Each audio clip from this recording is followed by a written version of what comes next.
आज हम पढ़ने वाले हैं क्लास 12th के ज्योग्राफी का चैप्टर 11 अंतर्राष्ट्रीय व्यापार। तो कोई भी देश आत्मनिर्भर नहीं होते हैं। भारत के अंतर्राष्ट्रीय व्यापार ने मात्रा संगठन के साथ साथ व्यापार के दिशा के संबंध में आमूल परिवर्तनों का अनुभव किया है। विश्व व्यापार में भारत की भागीदारी कुल मात्रा का 1% है। 2012-13 से 2016-17 के दौरान भारत के विदेश व्यापार में निर्यात एवं आयात के बीच अंतर का फैलाव है। 1950-51 में भारत का वैदेशिक व्यापार का मूल्य 1214 करोड़ रुपए था। 2016-17 में 44,29,762 करोड़ रुपए हो गए थे और समय के साथ भारत के विदेशी व्यापार में की प्रकृति में बदलाव होता है। यहाँ पे तालिका में दिया गया है भारत का विदेश व्यापार करोड़ रुपए में। वर्ष दिया गया 2004-05 से 2009-10, 2013-14, 2016-17। इसे देख लीजिएगा अच्छा से एक बार। अगला टॉपिक है भारत के निर्यात संगठन के बदलते प्रारूप। तो परंपरागत वस्तुओं के निर्यात में गिरावट आई है और यथा काजू दाल आदि में गिरावट आई है। पुष्प कृषि उत्पादों, ताजे फलों, समुद्री उत्पादों तथा चीनी आदि के निर्यात में वृद्धि दर्ज की गई है। और वर्ष 2016-17 के दौरान विनिर्माण क्षेत्र ने भारत के कुल निर्यात मूल्य में अकेले 73.6% की भागीदारी अंकित की है। अयस्क एवं खनिजों के निर्यात में आकस्मिक कमी दर्ज की गई है। अगला टॉपिक है भारत के आयात संगठन के बदलते प्रारूप। तो 1950 एवं 60 के दशक में खाद्यान्नों की गंभीर कमी के कारण खाद्यान्न, पूंजीगत माल, मशीनरी आयात की प्रमुख वस्तुएं थी। 1970 के दशक में खाद्यान्नों के आयात का स्थान उर्वरक एवं पेट्रोल ने ले लिया। मशीन एवं उपकरण, विशेष स्टील, खाद्य तेल तथा रसायन मुख्य रूप से आयात व्यापार की रचना करते हैं। पेट्रोलियम तथा इसके उत्पाद के आयात में तीव्र वृद्धि हुई है। निर्यात की तुलना में आयात का मूल्य अधिक है। 1970 के दशक के बाद हरित क्रांति में सफलता मिलने पर खाद्यान्नों का आयात रोक दिया गया। 1973 में ऊर्जा संकट हुआ था। पेट्रोलियम पदार्थों के मूल्य में उछाल आया था, वृद्धि हुआ था। आयात बजट में वृद्धि हुआ था। उर्वरकों एवं पेट्रोलियम का आयात हुआ था और मशीन एवं उपस्कर, विशेष स्टील, खाद्य तेल तथा रसायन मुख्य रूप से आयात व्यापार की रचना करते हैं। अगला टॉपिक है व्यापार की दिशा। तो भारत के व्यापार की दिशा जो है सो भारत में व्यापार की दिशा में रोचक परिवर्तन हुआ है। संयुक्त राज्य अमेरिका जो 2003-04 में भारत का सबसे बड़ा व्यापार साझेदार था, 2011-12 में वह खिसक कर तीसरे स्थान पर आ गया है। 2016-17 में भारत का अधिकतम आयात आसियान देशों के साथ हुआ है। भारत इसके अतिरिक्त पश्चिमी यूरोप के देशों UK, United kingdom, Belgium, Italy, France, Switzerland आदि के साथ महत्वपूर्ण व्यापारिक संबंध बनाए हुए हैं। कनाडा, रूस, एशिया व अफ्रीकी देशों के साथ भी भारत के निरंतर व्यापारिक संबंध हैं। भारत के न्यूनतम व्यापारिक संबंध 2016-17 अफ्रीका से था और आगामी 5 वर्षों के दौरान अंतर्राष्ट्रीय व्यापार में अपनी हिस्सेदारी को दोगुना करना है। अधिकतर विदेशी व्यापार समुद्री एवं वायु मार्गों द्वारा संचालित होती है और विदेशी व्यापार का छोटा सा भाग सड़क मार्ग द्वारा नेपाल, भूटान, बांग्लादेश एवं पाकिस्तान जैसे पड़ोसी राज्यों में सड़क मार्ग द्वारा जाता है। अगला टॉपिक है समुद्री पतन अंतर्राष्ट्रीय व्यापार के प्रवेश द्वार के रूप में। यानी कि समुद्री पतन को अंतर्राष्ट्रीय व्यापार का प्रवेश द्वार कहा जाता है। तो भारत 3 ओर से समुद्र से घिरा है, इसीलिए प्रायद्वीप कहा जाता है भारत को। लंबी तट रेखा, जल, सस्ते परिवहन, सपाट तल है और पूर्वी तट की अपेक्षा पश्चिमी तट पर अधिक पतन है। अंतर्राष्ट्रीय व्यापार के प्रवेश द्वार यूरोपीय व्यापारियों का आगमन तथा अंग्रेजों द्वारा भारत के उपनिवेशीकरण के बाद बना। वर्तमान में भारत में 12 प्रमुख और 200 छोटे या मझौले पतन हैं। विभाजन के बाद जो है सो कराची पतन पाकिस्तान में चला गया और चिटगांव पतन जो है सो पूर्वी पाकिस्तान बांग्लादेश में चला गया। हुगली नदी पर कोलकाता के पास डायमंड हार्बर का विकास हुआ। स्वतंत्रता प्राप्ति के बाद पतनों में निरंतर वृद्धि हुई है। भारतीय पतनों की नौभार निपटान की क्षमता जो 1951 में 20 मिलियन टन था और 2016 में बढ़कर 837 मिलियन टन हो गया। अगला टॉपिक है पतनों को अंतर्राष्ट्रीय व्यापार के प्रवेश द्वार क्यों कहते हैं। तो समुद्री पतन अंतर्राष्ट्रीय व्यापार में महत्वपूर्ण भूमिका निभाते हैं, इसलिए इन्हें अंतर्राष्ट्रीय व्यापार के प्रवेश द्वार कहा जाता है।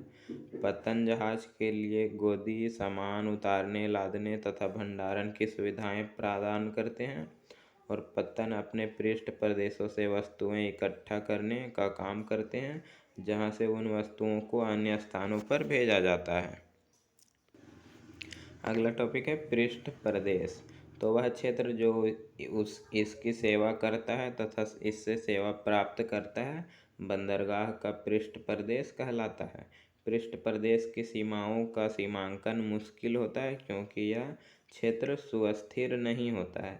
अधिकतर मामलों में एक पतन का पृष्ठ प्रदेश दूसरे पतन के पृष्ठ प्रदेश का अतिव्यापन कर सकता है। अब प्रमुख पतन में पहला है कांडला पतन। तो यह बंदरगाह कच्छ की खाड़ी के प्रमुख पर स्थित है। इस प्रमुख बंदरगाह का मुख्य उद्देश्य देश के पश्चिमी और उत्तर पश्चिमी बंदरगाहों की ज़रूरतों को पूरा करना है और मुंबई बंदरगाह पर दबाव को कम करना है। यह बंदरगाह मुख्य रूप से बड़ी मात्रा में पेट्रोलियम और पेट्रोलियम उत्पादों और उर्वरकों को प्राप्त करने के लिए बनाया गया है। कांडला बंदरगाह पर दबाव कम करने के लिए वाडीनार नामक एक अपतटीय टर्मिनल भी विकसित किया गया है।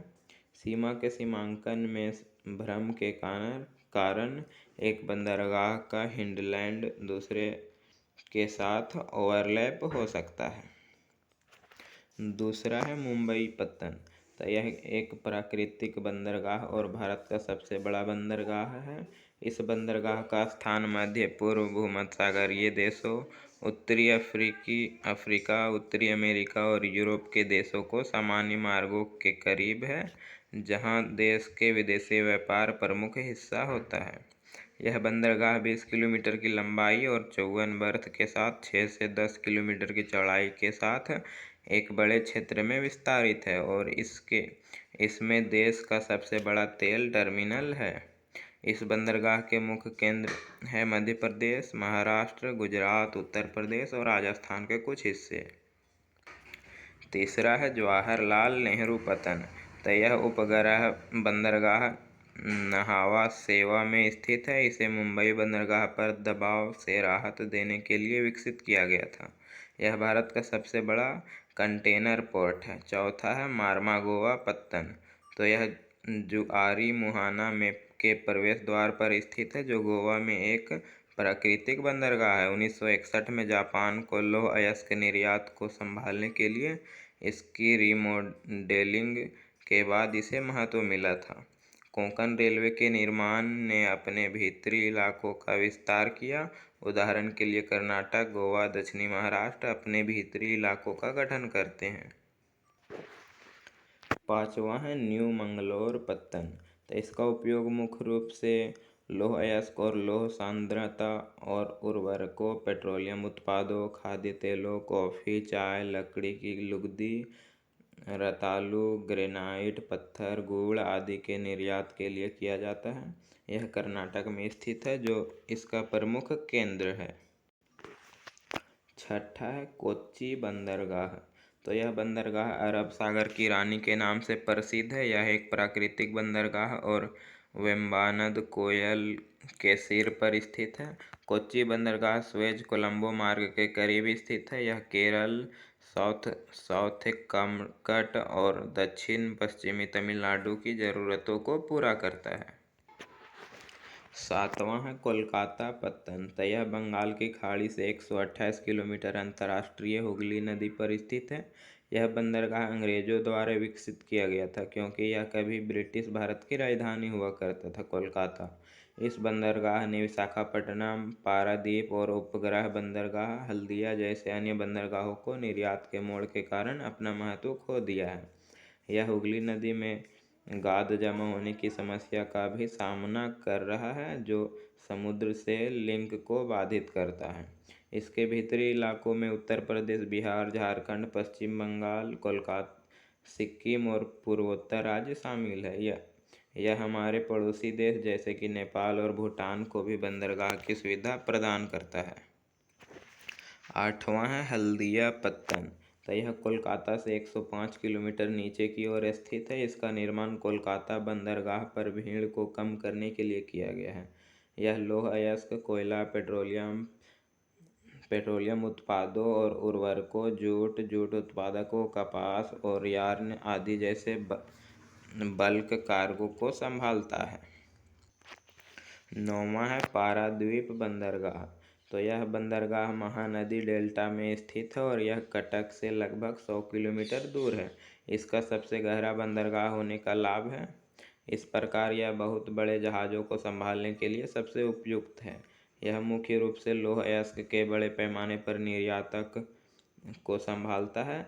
ओडिशा, छत्तीसगढ़ और झारखंड इसके भीतरी इलाकों का गठन करते हैं। 10वां है विशाखापट्टनम। तो यह आंध्र प्रदेश में स्थित एक भूमि पर आधारित बंदरगाह है। यह एक चैनल द्वारा समुद्र से जुड़ा हुआ है जो ठोस चट्टान और रेत के माध्यम से काटा जाता है। लौह अयस्क, पेट्रोलियम और सामान्य कार्गो जैसे विभिन्न वस्तुओं को संभालने के लिए एक बाहरी बंदरगाह विकसित किया गया है। इस बंदरगाह के लिए आंध्र प्रदेश मुख्य पहाड़ी इलाका है। अगला है चेन्नई पत्तन। तो चेन्नई का कृत्रिम बंदरगाह पूर्वी तट पर सबसे पुराने बंदरगाहों में से एक है। इसे 1859 में बनाया गया था। तट के पास उथले पानी के कारण यह बड़े जहाज़ों के लिए उपयुक्त नहीं है। तमिलनाडु और पुदुचेरी इसका एक भीतरी इलाका है। 12वां है एन्नोर पत्तन। तो इसका विकास तमिलनाडु में किया गया है। चेन्नई के उत्तर में 25 किलोमीटर दूर चेन्नई पत्तन के दबाव को कम करने के लिए बनाया गया था।